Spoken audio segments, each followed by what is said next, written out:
नमस्कार। आज के इस अहम विश्लेषण में हम national highways authority of India यानी NHAI के डेप्यूटी मैनेजर टेक्निकल भर्ती विज्ञापन की पूरी प्रक्रिया को डिकोड करने वाले हैं। ये उन सभी कैंडिडेट्स के लिए एकदम अल्टीमेट प्रेप गाइड है जो इस पद के लिए अपनी कमर कस चुके हैं। तो बिना किसी देरी के चलिए सीधे इसके अंदर चलते हैं। सबसे पहले बात करते हैं उस बड़े मौके की जो हमारे सामने है। लेवल 10 पे मैट्रिक्स के तहत डेप्यूटी मैनेजर टेक्निकल की कुल 60 वैकेंसीज निकली हैं। सिविल इंजीनियरिंग फील्ड से जुड़े लोगों के लिए सच में ये एक शानदार मौका है जिसे किसी भी हाल में हाथ से जाने नहीं देना चाहिए। अब अगर हम इन 60 पदों का ब्रेकडाउन देखें तो अनरिजर्व्ड कैटेगरी के लिए 26 पद है, SC के लिए 9, ST के लिए 4, OBC नॉन क्रीमी लेयर के लिए 16 और EWS के लिए 5 पद तय किए गए हैं। एक जरूरी बात और, इन कुल पदों में से 4 पद बेंचमार्क डिसेबिलिटी वाले उम्मीदवारों के लिए रिजर्व रखे गए हैं। कोई भी छोटी सी प्रशासनिक गलती भारी न पड़ जाए, इसलिए हमने इस पूरे विश्लेषण को 5 आसान हिस्सों में बांटा है। The prerequisites, the matrix, the paperwork, PWD rules और आखिर में द सबमिशन। तो चलिए हमारे पहले मॉड्यूल द प्रीरेक्विजिट से शुरुआत करते हैं, जहां हम देखेंगे कि गेट 2026 और डिग्री को लेकर बुनियादी नियम आखिर क्या कहते हैं। देखिए, यहाँ मुख्य रूप से 2 बातें हैं। स्टैंडर्ड नियम बिल्कुल साफ है। आवेदन बंद होने तक आपके पास सिविल इंजीनियरिंग में बैचलर डिग्री और एक वैलिड गेट 2026 का स्कोर होना ही चाहिए। लेकिन अच्छी खबर यह है कि यहाँ एक छोटा सा अपवाद भी है।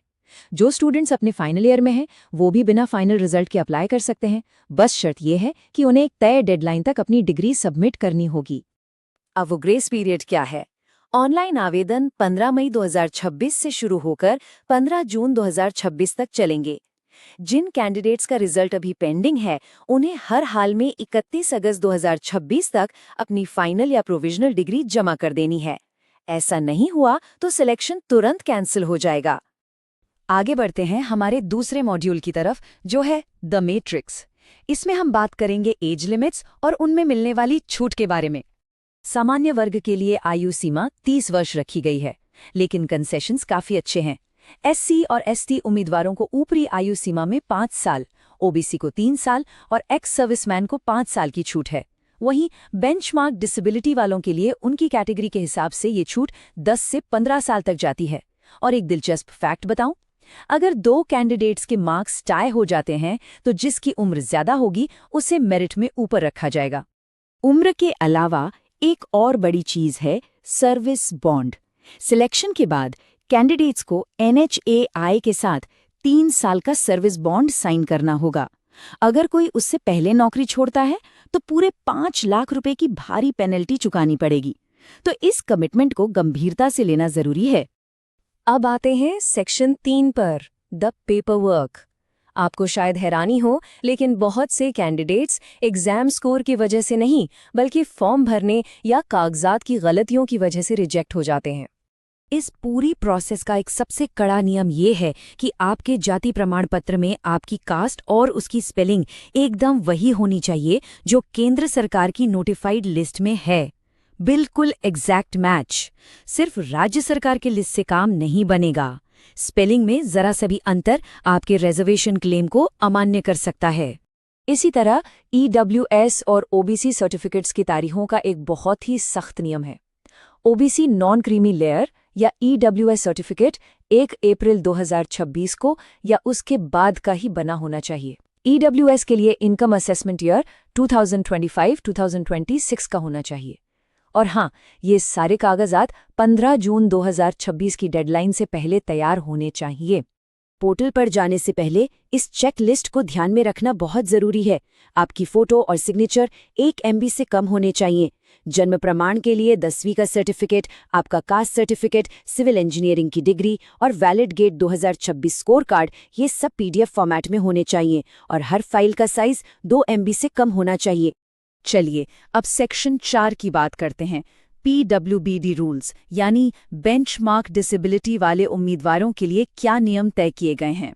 इस टेक्निकल रोल के लिए कुछ खास PWD कैटेगरीज को उपयुक्त माना गया है, जैसे डेफ या hard of hearing, special learning disability, mental illness और इनसे जुड़ी मल्टीपल डिसेबिलिटीज। सबसे जरूरी बात, कैंडिडेट के पास 40% या उससे अधिक डिसेबिलिटी को प्रमाणित करने वाला लेटेस्ट सर्टिफिकेट होना अनिवार्य है। डिसेबिलिटी रूल्स के साथ साथ डेप्यूटी मैनेजर की भूमिका को निभाने के लिए कुछ बेसिक फिजिकल रिक्वायरमेंट्स भी सेट की गई हैं। काम के दौरान बिना परेशानी के बैठना, खड़े होना, चलना और झुकना जैसी क्षमताओं का होना इसमें शामिल है। और अब हम अपने आखिरी पड़ाव पर आ गए हैं, सेक्शन 5, द सबमिशन। यहाँ हम समझेंगे कि एप्लीकेशन सबमिट करने का सही और सटीक तरीका क्या है। एप्लीकेशन को सही जगह पहुंचाने के लिए सीधे आधिकारिक NHAI वेबसाइट पर जाएं, वहां अबाउट अस, फिर रिक्रूटमेंट और करंट पर नेविगेट करें। वहां आपको डेप्यूटी मैनेजर टेक्निकल का ऑनलाइन एप्लीकेशन लिंक मिलेगा। अपने सभी फॉर्मेटेड डॉक्यूमेंट्स अपलोड करें और 15 जून 2026 से पहले सबमिट कर दें। सबमिशन के बाद जो एप्लीकेशन एक्नॉलेजमेंट का ईमेल आएगा, उसे भविष्य के वेरिफिकेशन के लिए संभालकर जरूर रख लें।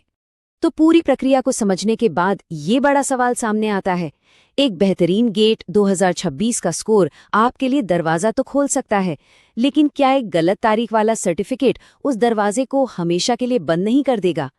सरकारी नौकरियों में ऐसी छोटी छोटी डिटेल्स ही गेम चेंजर होती हैं। उम्मीद है इस विश्लेषण से प्रशासनिक नियम स्पष्ट हो गए होंगे और आपकी मेहनत तकनीकी गलतियों की भेंट नहीं चढ़ेगी। हमारे साथ जुड़ने के लिए बहुत बहुत धन्यवाद।